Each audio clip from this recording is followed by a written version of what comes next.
We've all been there, haven't we? That moment when you realize something in your home has decided to just stop working. Oh, A definitely. leaky faucet driving you mad. Maybe a radiator that just won't heat up. Yeah, or worse, those, ominous water stains appearing on the ceiling. Exactly. Whether you're renting or owning, it happens. Sooner or later, you're picking up the phone. You are.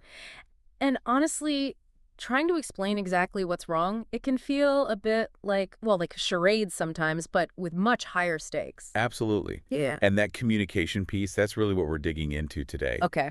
Our sources, they're not just about the nuts and bolts of fixing things. They really focus on the crucial language. The language. Yeah, the language we use and, frankly, need to get better at to explain the problems clearly, make good service requests, Hmm. and actually understand what's going on during the repair. Right. So the mission for this deep dive is basically to equip you, the listener, with some clear, effective communication tools for these really common and, yeah, often pretty stressful situations. Okay, so let's picture it. You're making that call to a repair service. What's the biggest challenge? Usually just getting the description right. Yeah, clearly saying what's wrong. Our sources give us this great scenario. This tenant, Lily Morgan, she had a few different things going on. Mm, First, her kitchen sink was leaking.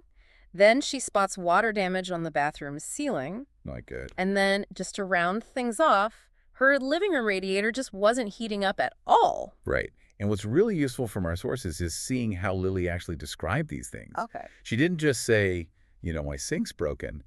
She gave specifics. Like what? Like the kitchen sink is leaking, and I think the pipe under the sink might be cracked or loose. Very specific. That is specific. And for the ceiling, it was the bathroom ceiling is showing some water damage, Mhm. simple, direct observation, Got it. and the radiator. Hmm. The radiator in the living room isn't heating up. It stays cold even when the heat is on. See, those details, they immediately help the repairman, Mike in this case, right? Helps him understand even before he shows up. Exactly. And notice how her description, it focuses on the problem, what state it's in. Hmm. That kind of naturally nudges towards a particular way of phrasing things that our sources pick up on. And Mike, the repairman, he's clearly experienced because he asks these really smart, probing questions. Mm-hmm. Like, for the sink, has the water been turned off? Crucial. Or for the ceiling, has the upstairs unit been contacted? Good question. Rules out the source. And for the radiator, has the radiator valve been checked?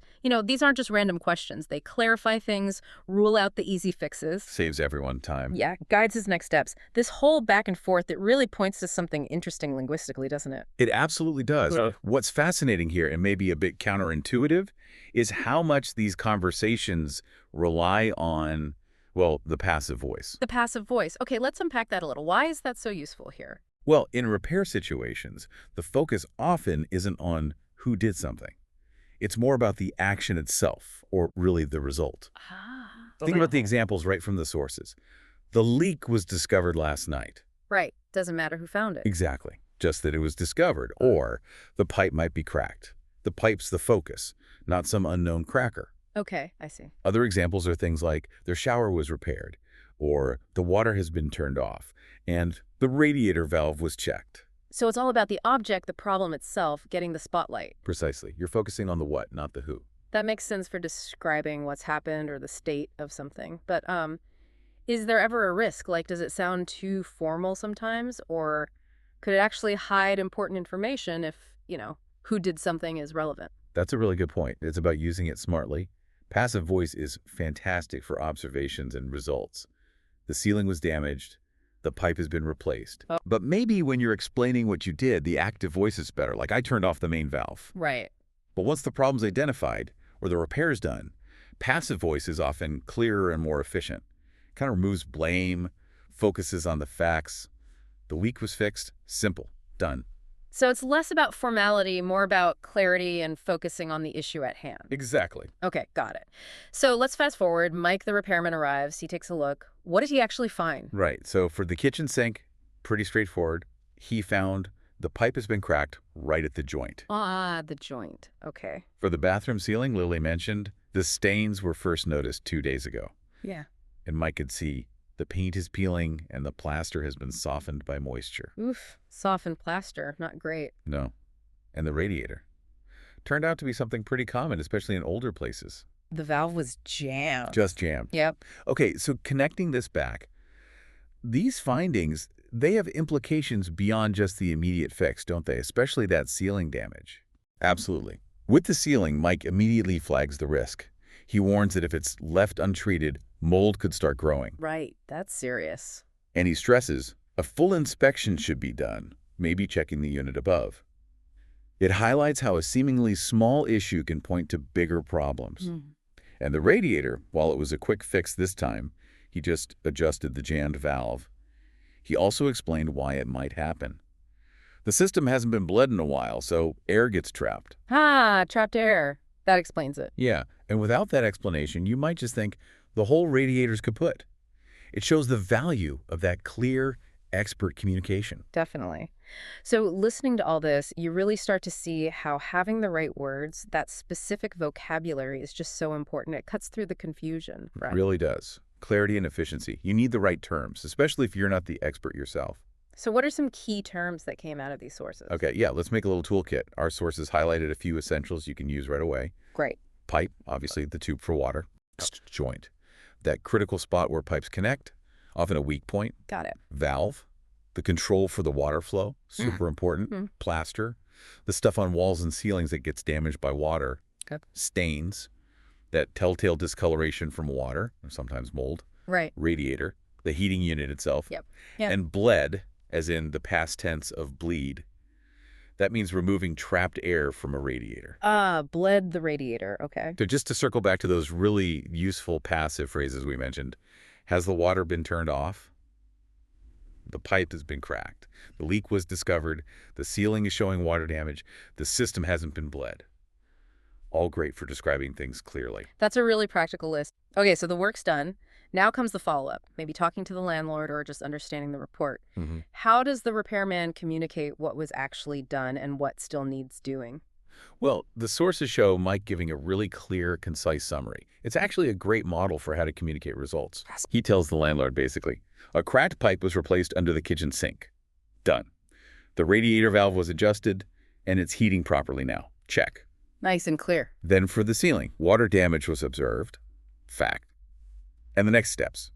The upstairs tenant should be contacted to double-check their plumbing, and crucially, a follow-up visit should be scheduled to repair the ceiling. So it's broken down. Yeah. What was fixed, what was observed, and what needs to happen next. Super clear. Exactly. No ambiguity. Everyone knows where things stand. Okay, so let's bring it all together. What does this all mean for you listening right now? How can you actually use these insights the next time inevitably something goes wrong at home? Yeah, let's distill it. There are some really actionable takeaways here. Good. First, try to use clear, specific vocabulary. Instead of just, it's broken, be precise. The pipe is leaking, the switch is faulty. Use those terms we just talked about. Be specific. Got it. Second, get comfortable with the passive voice. Seriously, it's your friend here. Use it for results, observations. The light was fixed. The ceiling was damaged. The valve has been turned. It focuses on the what. Okay, embrace the passive. Third, don't hesitate to ask for help or clarification politely. Things like, could you take a look at this? Or, should this part be replaced? Or even, is it safe to leave it like this for now? It shows you're engaged. Right, ask questions. And finally, just remember, you can approach this stuff with confidence. Even if you're not a DIY expert, you can describe the problem effectively in English using these tips. You can even practice a bit, like say to yourself, the sink was repaired this morning by the plumber, or the radiator hasn't been cleaned in years. Just getting used to phrasing things this way. That's great advice because, let's face it, home problems are just part of life. They're gonna happen. They are. But being able to talk about them clearly, effectively, it makes such a difference. Reduces the stress, helps get the right fix. It just makes things smoother when life throws you a leaky pipe. It really does. And, thinking a bit broader, consider how mastering this kind of precise, action-focused language, where you're clearly stating observations and results, how that can help you in so many other situations. Like where else? Well, think about describing a software bug at work, or explaining a weird noise your car is making, or even just coordinating tasks with family or colleagues. Anytime clear communication about what is or what was done is important. These principles of clarity, specific vocabulary, focusing on the outcome, they're surprisingly universal. Where else could this apply in your life? Something to think about.